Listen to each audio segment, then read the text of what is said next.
بسم الله الرحمن الرحيم. اللهم صل وسلم وبارك على سيدنا محمد وعلى آله وصحبه أجمعين. ازيكم يا أحلى متابعين؟ النهاردة الفيديو بتاعنا هيكون عن ايه؟ ان شاء الله هيكون عن ترقيد البط في الصيف. هل ترقيد البط في الصيف صح ولا غلط؟ انا يعني طبعا اول صيف يجي عليا وعندي بط بيرقد، فمن غير كده اي سؤال او يعني بالفقاقة كده قلت لا مش هرقد في الصيف. ليه؟ اولا يعني استحرمت ان البطايه ترقد في الحر ده، حرام يعني بصراحه. يعني انا تعاطفت معاها بصراحه. وتاني هام قلت لنفسي البيض هيبوظ، لان وفعلا يعني جربت كده بضايه، اول بضايه اتباضت في نص 7 لقيتها خلاص كانت داخله على ان هي يعني قعدت مثلا 3-4 ايام كده او 5 ايام، كانت داخله على ان هي تمشش خلاص. ففي طبيعه الحال قلت يعني انا كده يعني ايه صح، انا كده ماشيه صح. ليه؟ لاني زي ما قلت لكم اول هام البطايه لما ترقد في الشتاء هي بتتدفى وبتدفي بيضها، لكن في الصيف يعني انا بصراحه تعاطفت معاها جدا، قلت لا حرام. تاني هام قلت ممكن البيض يبوظ. فقلت ايه نتجنب الشهرين اللي هم الحر قوي دول، اللي هم 7 و8.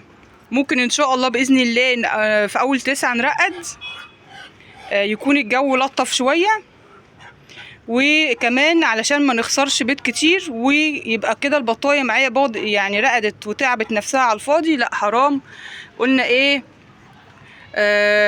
يعني نوفر الرقده ديت وفي كمان سبب ثالث هقول لكم عليه، ان برضك البط الصغير لما بيطلع في الصيف برضك بيبقى ضعيف وما بياكلش، لان بطبيعه الحال البط نفسه في الكبير او صغير ما بياكلش في الصيف، ما بياكلش بنسبه يعني 40% بالنسبه للشتاء. فطبعا زي ما قلت لكم من شويه البط ما بياكلش في الصيف. فطبعا البط الصغير لما يطلع ويكون ان هو اكله ضعيف، بالتالي هيكون حجمه صغير وهيطلع كده بط مقرقر كده وصغير، مش حجمه كبير كده ومفرود. فزي ما كده ده السبب الثالث كمان معانا. فليه بقى يعني نرقد في الصيف؟ ليه؟ كل الاسباب دي مقنعه جدا ان احنا ما نرقدش بط في الصيف. فانا ان شاء الله باذن الله في اول 9 باذن الله هرقد ان شاء الله، او في نص 9 او في اخر 9 مش مشكله، على حسب ما يبيضوا بقى، لان هما كده باضوا البيضه دي البطن دي البيض بتاعها اهو انا باخده. فكده ان شاء الله كده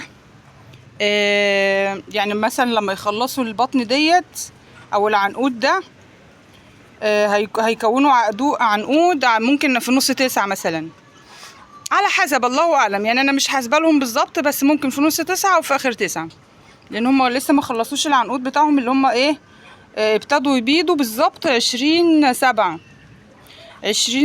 ممكن يبيضوا لحد 20/8 او 15/8.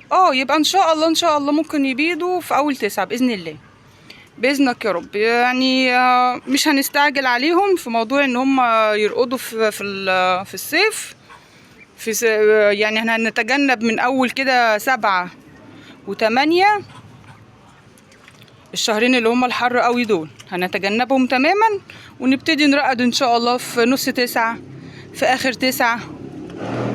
خلاص انا قلت بس ايه اقول لكم برضو الواحد ماشي ازاي وشغال ازاي من غير والله ما ادخل على نت ولا اسال حد. انا كده من دماغي قلت لا.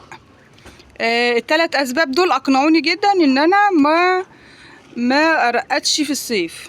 وطبعا برضو في ناس حابه تعرف، فحبينا برضو نعرفهم ان الترقيد في الصيف صح ولا غلط. لا انا بالنسبه يعني 50% غلط، و50% ممكن ترقد وتطلع نص البيض، فليه نرقدها رقدة كده تكون نص ونص، والبط برضو اللي هيطلع هيكون ضعيف عشان مش هياكل قوي. فكل الاسباب دي عاوزين نتجنبها. خلاص كده انا قلت اللي عندي، وشكرا لحسن متابعتكم، ومع السلامة، ونتقابل في فيديو جديد. مع السلامة.